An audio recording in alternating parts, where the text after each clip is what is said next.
Okey, makanan kita pun sudah siap dan boleh dihidangkan lah.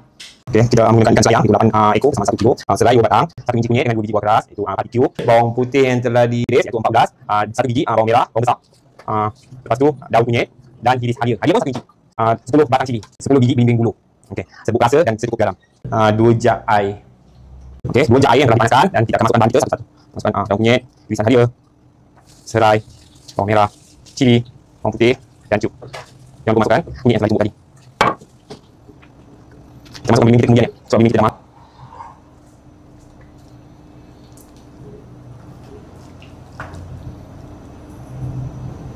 Terus saja kita masukkan ikan. Sebab masakan ini betul-betul mudah. Mudah dan sedap. Nanti kita sediakan dia punya lawan itu sambal belacan. Tutup. Okey. Ikan kita menggelegak, kita punya pinggang kita boleh masukkan serbuk rasa. Serbuk rasa ni setengah sudu serbuk rasa. 2 sudu garam. Kaul. Dan terus kita tengok kan, ikan dia pun isi dia dah. Sebab saya masukkan ini kemudian, sebab ini kita tutup balik. Okey, makanan kita pun sudah siap dan boleh dihidangkan lah.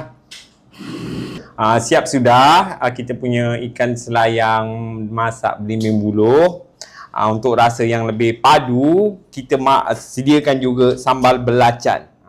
Ini lawan dia.